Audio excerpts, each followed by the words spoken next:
नमस्कार, मी निरंजन. ईजी न्यूजमध्ये आपल्या सर्वांचं मनपूर्वक स्वागत. डोनाल्ड ट्रम्पनी भारतावरती आता एकूण 50% टेरिफ लावलाय. म्हणजे पहिले 25%, त्याच्यानंतर त्यात पेनल्टी म्हणून आणखीन 25%. आणि हे करत असताना त्यांनी असं सांगितलं की भारत रशियाकडून ऑइल घेत राहतोय आणि त्यामुळे रशियाला पैसे मिळत आहेत आणि त्यामुळे रशिया युक्रेनमध्ये युद्ध करू शकत आहे. आणि त्याला डोनाल्ड ट्रम्पनी ब्लड मनी असं म्हटलं. म्हणजे भारत रशियाला जो देतोय तो ब्लड मनी आहे, कारण त्यातून कोणाचं तरी रक्त बाहेर येत आहे. युक्रेनमध्ये ज्या लोकांचे बळी घेतले जात आहेत. आणि हे 50%चं टेरिफ त्यांनी भारतावरती आता लावलं. याच्यावरती भारत सरकारकडून काय प्रतिक्रिया आली का? तर काहीही नाही. पहिल्यांदा 25% टेरिफ लावल्यानंतर भारत सरकारतर्फे प्रेस नोट सारखं एक जाहीर केलं गेलं, ज्यात असं म्हटलं गेलं की रशियाकडून भारत ऑइल घेतलं कारण की भारतातल्या ग्राहकांचं हित जपणं हे भारत सरकारचं कर्तव्य आहे आणि म्हणून आम्हाला रशियाकडून स्वस्तात मिळत होतं, म्हणून आम्ही रशियाकडून ऑइल विकत घेतलं. आणि युरोपनी पण कसं घेतलं, अमेरिका सुद्धा युरेनियम आणि इतर काही गोष्टी कशा रशियाकडून विकत घेतात वगैरे वगैरे वगैरे. यात कुठेही ट्रम्पनी हे जे लावलेलं आहे याच्याबद्दलचा काही उल्लेख नाही.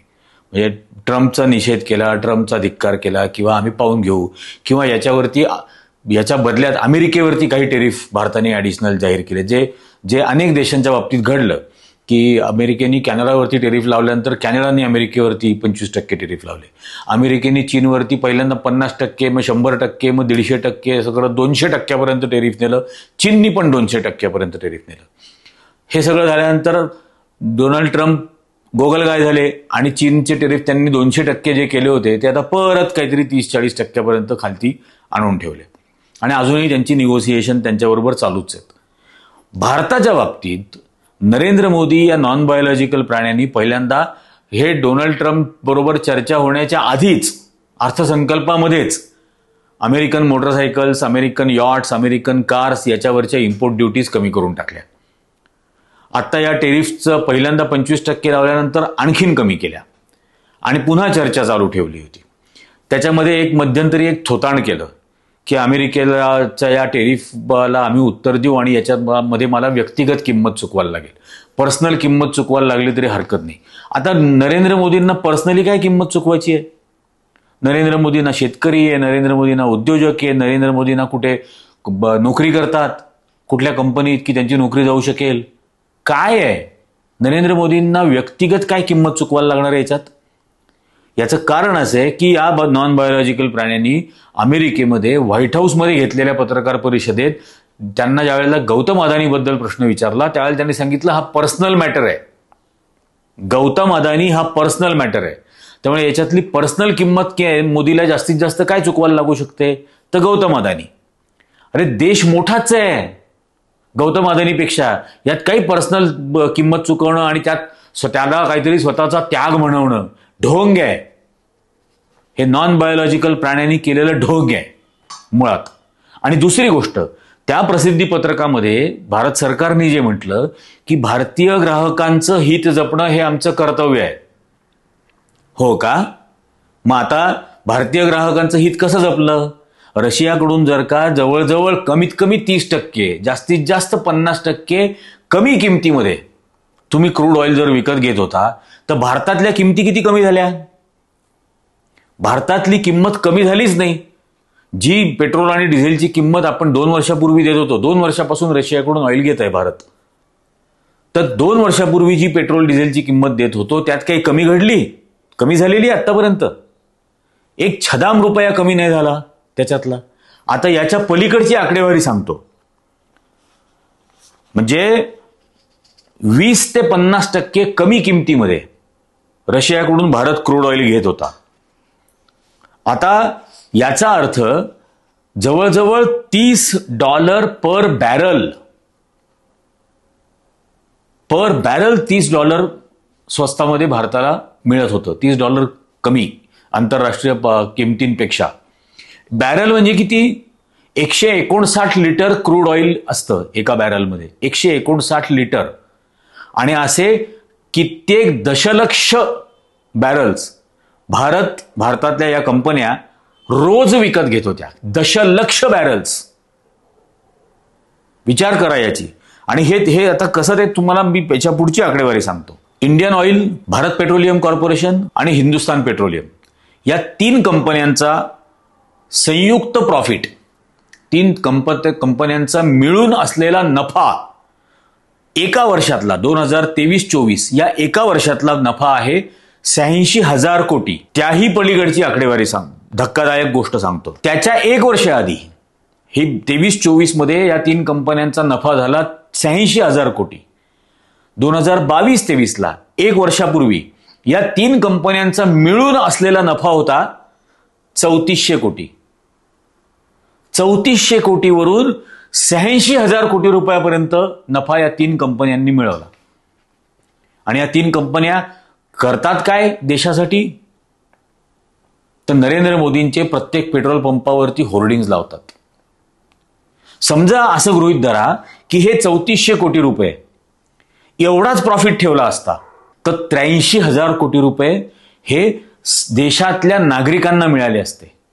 म्हणजे तेवढे 83,000 कोटी रुपयाचा पेट्रोलचे भाव कमी करता आले असते आणि तो फायदा नागरिकांना देता आला असता. यातला इंडियन ऑइल या एका कंपनीचा 2022-23 चा नफा होता 8,242 कोटी. तो 23-24 ला झाला 39,619 कोटी. 381% त्यांचा प्रॉफिट वाढला. भारत पेट्रोलियमचा प्रॉफिट होता 1,870 कोटी. तो झाला 26,674 कोटी. 1326% भारत पेट्रोलियमचा नफा वाढला. हिंदुस्तान पेट्रोलियमचा प्रॉफिट 8,900 कोटी रुपयावरून 14,694 कोटी रुपयावरती गेला. यातला छदाम भारतातल्या कंझ्युमर्सच्या, भारतातल्या ग्राहकांच्या हितासाठी म्हणून, यातला एक छदाम सुद्धा भारतातल्या ग्राहकांच्या हितासाठी म्हणून खर्च झाला नाही. एक नया पैशाने सुद्धा पेट्रोल डिझेलची किंमत कमी केली गेली नाही. एक नया पैशाने. आता खाजगी कंपन्या, त्यांची कहाणी याच्यापेक्षा मोठी आहे. रिलायन्स आणि पूर्वी एसआर ज्याचं नाव होतं, सर्वात जास्त रशियामधलं स्वस्तातलं क्रूड ऑइल या इतर सर्व कंपन्यांपेक्षा जास्त हे रिलायन्सनी इम्पोर्ट केलं. उरलेल्या सर्व म्हणजे IOCL, BPCL, HPCL आणि एसआरची ती नायरा या 4 कंपन्यांपैकी मिळून जेवढं ऑइल इम्पोर्ट केलं त्यापेक्षा जास्त एकट्या रिलायन्सनी रशियाहून इम्पोर्ट केलं. आणि रिलायन्सनी प्रत्येक बॅरल मागे $12.5 नफा कमवला. प्रत्येक बॅरल मागे. असे कित्येक दशलक्ष बॅरल रोज विकत घेतले. रोज. कल्पना करा की रिलायन्सनी कशा पद्धतीने भयानक नफा भारतीय नागरिकांच्या पाकिटावरती दरोडा घालून कमवलेले आहेत सरकारच्या मदतीने. फक्त मुकेश अंबानीचा नफा. म्हणजे सरकारने आता याच्यात काय केलं तर त्या एका वर्षात 2023-24 या एका वर्षात केंद्र सरकारने इंधनावरच्या करामधून 2,70,000 कोटी रुपये टॅक्समधून घेतले. 2,70,000 कोटी रुपये. या व्यतिरिक्त 2025 ला एक्साइज ड्युटी आणखीन ₹1 पर लिटरनी वाढवली आणि ऍडिशनल 32,000 कोटी रुपये मिळवले. म्हणजे 3,00,000 कोटी रुपये भारत सरकारने पेट्रोल आणि डिझेलवरच्या करामधून कमावले एका वर्षात. राज्य सरकारांनी जो व्हॅट लावला त्या राज्य सरकारांनी लावलेल्या व्हॅटमधून राज्य सरकारांनी 2,00,000 कोटी रुपये दरवर्षी कमवले. 2,00,000 कोटी रुपये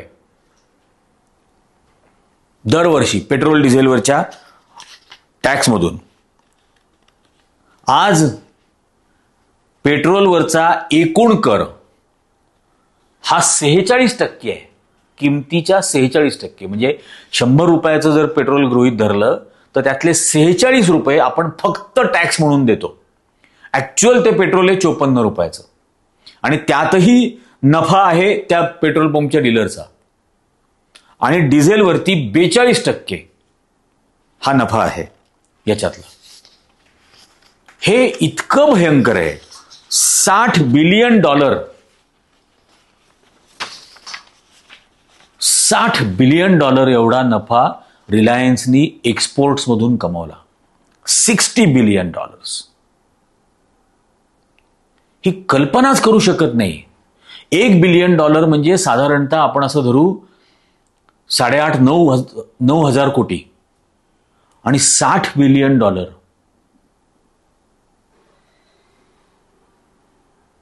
9,000 गुणिले 6 केलं तर 54,000, 5,40,000 कोटी रुपये. 5,40,000 कोटी रुपये एक्सपोर्टमधून कमावले गेले, रशियाहून आणलेल्या स्वस्तातल्या क्रूड ऑइलमधून. आणि भारताच्या नागरिकांना काय दिलं? 5 रुपयात फुकटचं राशन, आणि तुम्ही जगा त्याच्यावर. आणि हे या कंपन्यांनी अख्खा कमावलेला नफा भारत सरकारशी संगनमत करून नरेंद्र मोदी या नॉन बायोलॉजिकल अमानवी प्राण्याबरोबर संगनमत करून अशा पद्धतीने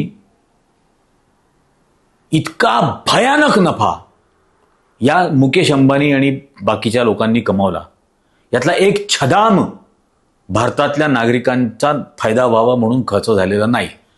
आणि मग निर्लज्जपणाने असं जे स्टेटमेंट काढतात की भारताच्या नागरिकांचं हित साधावं म्हणून आम्ही रशियाकडून क्रूड ऑइल इम्पोर्ट केलं. भारताच्या नागरिकांचं छदाम हित साधलं नाही, लाल पैशाचं हित याच्यामधून साधलं गेलं नाही. फक्त रिलायन्सचा नफा, मुकेश अंबानीचा नफा व्हावा, त्याच्या तुंबड्या भराव्या यासाठी म्हणून आता भारतावरती सँक्शन्स. संपूर्ण देशाला त्याची किंमत चुकवायला लागणार. संपूर्ण देशाला 50%. म्हणजे भारतामधून समजा एखादी गोष्ट ही अमेरिकेला एक्सपोर्ट होत होती, एखादं औषध असेल, त्या औषधाची किंमत ₹10 होती. त्या ₹10 पूर्वी 5% टॅक्स होता. तर त्याच्याने होत काय होतं? किंमत किती वाढत होती? ₹100 ₹5 वाढत होते. ₹10 5 पैसे वाढणार होते, 50 पैसे वाढणार होते. तर ₹10 पाठवलेलं औषध अमेरिकेमध्ये ₹10.5 मिळत होतं. आता 50% लावल्यानंतर ₹10 औषध हे अमेरिकेत ₹15 मिळणार. त्यामुळे तिकडे ते महाग होणार, त्यामुळे तिकडे त्याची डिमांड कमी होणार, लोक कमी विकत घेणार, तिथं कमी डिमांड निर्माण होणार, म्हणून इथून एक्सपोर्ट कमी होणार. म्हणजे इथली कंपनी कमी उत्पादन करणार, इथली कंपनी कमी उत्पादन करणार, म्हणून इथल्या लोकांच्या नोकऱ्या जाणार. आता पुन्हा एकदा मागे एका भागात मी ही यादी दाखवली होती की भारतातल्या कित्येक कंपन्या अशा आहेत ज्यांचा खूप मोठ्या टक्केवारीतला टर्नओव्हर, त्यांची एकूण उलाढाल ही अमेरिकेवरती अवलंबून आहे, अमेरिकेला ते करत असलेल्या एक्सपोर्ट्सवरती. टाटा मोटर्सचा 15.5% टर्नओव्हर, एकूण उलाढालीच्या 15.5% उलाढाल ही अमेरिकेवर अवलंबून आहे टाटा मोटर्सची. इप्का लॅबोरेटरीज 18%, टाटा कम्युनिकेशन्स 19% अमेरिकेवर अवलंबून. ही मोठी नावं आहेत ही. हिंदाल्को 23% त्यांचा टर्नओव्हर अमेरिकेवर अवलंबून आहे.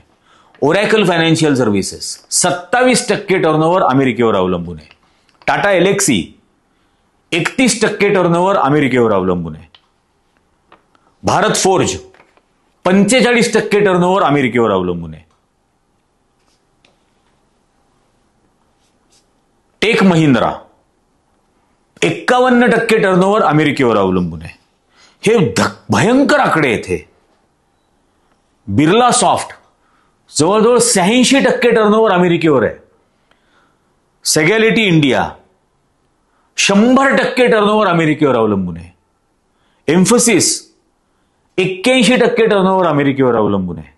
यात फार्मास्युटिकल कंपन्या आहेत, फोर्जिंग इंडस्ट्रीज आहेत, कास्टिंग इंडस्ट्रीज आहेत, या केमिकल इंडस्ट्रीज आहेत, टेलिकॉम इंडस्ट्रीज आहेत. या सगळ्यांच्या धंद्यावरती परिणाम होणार आणि याचा थेट परिणाम त्यांच्याकडे काम करत असलेल्या कर्मचाऱ्यांच्या, कामगारांच्या नोकऱ्या जाणार. आणि याला कारणीभूत कोण? आपले नॉन बायोलॉजिकल प्राणी आणि मुकेश अंबानी हे कारणीभूत. यामुळे या देशातल्या लक्षावधी लोकांच्या नोकऱ्या जाणार.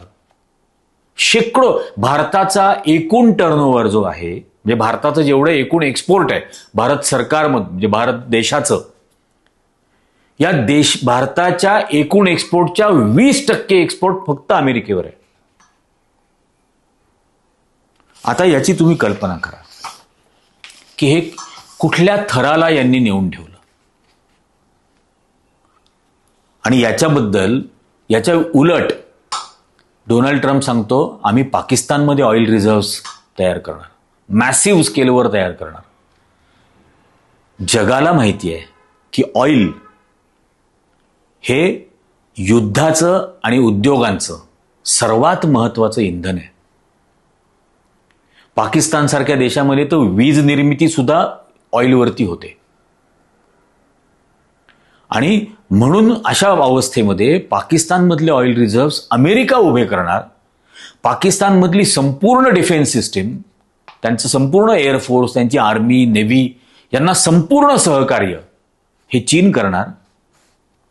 आणि आपण आता इकडे याच्या तोंडाकडे पहा, त्याच्या तोंडाकडे का पहा, अख्ख्या जगात भारताला कोणी किंमत दिली नाही. हा डोनाल्ड ट्रम्प कसा आहे हे कळलंच नाही नरेंद्र मोदीला. मर्क्युरियल ज्याला म्हणतात इंग्लिशमध्ये, मर्क्युरियल नेचरचा आहे. म्हणजे आपल्याकडं मराठीत जी म्हणे ना, तेल लावलेला पैलवान, ते अंगाला तेल लावलेला पैलवान पकडताच येत नाही, अशा पद्धतीचं नेचर असलेला हा डोनाल्ड ट्रम्प, याच्याशी कसं इंटरॅक्ट करावं हे याला समजलं नाही. अत्यंत फुलिश पद्धतीने आपली सर्व भिस्त ही अमेरिकेवरती निर्माण करून ठेवली गेल्या काही 10 वर्षामध्ये. म्हणजे आंतरराष्ट्रीय राजकारण मध्ये जी स्टेट्समनशिप लागते, त्या नेत्यामध्ये एक तो सॉव असायला पाहिजे, नुआन्स्ड असायला पाहिजे, आर्टिक्युलेट असायला पाहिजे, तो सौम्य हवा, त्याला अत्यंत सूक्ष्म गोष्टींची सुद्धा माहिती असायला हवी, अत्यंत योग्य पद्धतीने पण स्पष्ट शब्दामध्ये काय त्याला म्हणायचं आहे ते त्याला मांडता आलं पाहिजे. हे ज्या पद्धतीने तुम्ही नरेंद्र मोदीचे या पर्सनल इंटरॅक्शन्स मधले जे त्याचे व्हिडिओ ऑडिओ सगळं आलेले आहेत ते बघा तुम्ही. त्याला कळतच नाही समोरचा माणूस काय बोलतोय. त्याला कोणीतरी विचारलं G7 का G20च्या वेळेला गेला त्यावेळेला की कधी आलात तुम्ही, व्हेन डिड यू अराईव्ह. त्याच्यावरती हा त्यांना म्हणतो आजकाल ट्विटरवरती फार दिसता तुम्ही. त्या जो बायडेननी ज्या वेळेला टोस्ट करायचं होतं जेवणाच्या आधी, डिनरच्या आधी, त्यावेळेला यांनी धरला होता हात रिकामा ग्लास उजव्या हातामध्ये. जो बायडेन त्यांना म्हटले की जर का तुमच्या ग्लासमध्ये शॅम्पेन किंवा वाईन किंवा अल्कोहोल हे नसेल तर तो ग्लास डाव्या हातात धरायचा असतो, उजव्या नाही. त्याच्यावरती यांना कळलंच नाही, हा हा हा करून हसायला लागले. त्यावर बायडेन म्हटले की आय एम नॉट किडिंग, मी चेष्टा नाही करत आहे. पण तेही यांना कळलं नाही, त्याहीवर यांनी हॅ हॅ हॅ हॅ केलं. त्या डोनाल्ड ट्रम्पनी घेतलेल्या प्रेस कॉन्फरन्समध्ये कसं झालं यांची अवस्था ही आपण पाहिली. त्यात त्यांनी यांचा अपमान करून टाकला. आत्ता इंग्लंडला गेले होते, शेक हँड करायला हात पुढे करत होता, तो माणूस हात खाली ठेवत होता, यांनी जबरदस्ती हात पकडला आणि म्हैस पिळल्यासारखा त्याचा हात धरून दाबत होते. याला एकाही गोष्टीची अक्कल आणि ज्ञान नाही, प्रोटोकॉल्स कळत नाहीत, बुद्धिमत्ता नाही, भाषा समजत नाही. आणि माय फ्रेंड डोलांड वगैरे काय काय काय काय बडबड करत गेलं. त्याची किंमत आज अख्खा देश चुकवतोय. आणि एक वाक्य सांगतो मी, कारण की या सगळ्या गोष्टी ज्या आहेत ना, सूक्ष्मरित्या अभ्यास करणं, सौम्य पद्धतीने वागणं, अत्यंत आर्टिक्युलेट पद्धतीने स्पष्ट शब्दांमध्ये आपलं काय म्हणणं आहे ते नीट शब्दांमध्ये मांडणं, समोरचं काय बोलतो हे नीट समजून घेणं, या गोष्टी त्या संघाच्या RSSच्या शाखांमध्ये शिकवल्या जात नाहीत. संघाच्या शाखांमध्ये फक्त द्वेष करणं, फक्त धमकावणं, घाबरवणं, कट्टरतावाद या गोष्टी शिकवल्या जातात. तिथे या गोष्टी शिकवल्याच जात नाहीत. आणि मग त्याचा परिणाम हा असा, या टेरिफमुळे आता अख्ख्या देशाला भोगावा लागणार. अमेरिकेमधला एक सिनेटर आहे रिपब्लिकन पक्षाचा, सत्ताधारी पक्षाचा अमेरिकेतला एक सिनेटर आहे, लिंडसे ग्रॅहम. हा लिंडसे ग्रॅहम काय बोलला असेल भारताबद्दल? लिंडसे ग्रॅहमचं वाक्य मी सांगतो त्याच्या शब्दात, ते उच्चारायला सुद्धा मला संताप होतो. तो बोलला, we are going to tear the hell out of you and ruin your economy. पहिल्यांदा डोनाल्ड ट्रम्प म्हटला डेड इकॉनॉमी, मृत अर्थव्यवस्था म्हटला भारताला. आणि आता हा लिंडसे ग्रॅहम म्हणतोय की आम्ही फाडून टाकणार आहोत आणि नष्ट करणार आहोत तुमची अर्थव्यवस्था. We are going to tear apart. आणि या देशातल्या हे राष्ट्रप्रथम म्हणणाऱ्या सगळ्या नालायकांचा संघाच्या एकाचा स्वाभिमान जिवंत होत नाही अशा वेळेला. मी अमेरिकेमध्ये जायचो, अमेरिकेत कार्यक्रम व्हायचे, त्यावेळेला हे सगळे मोदीचे समर्थक मोदी मोदी करत तिथं थैथयाट करायचे.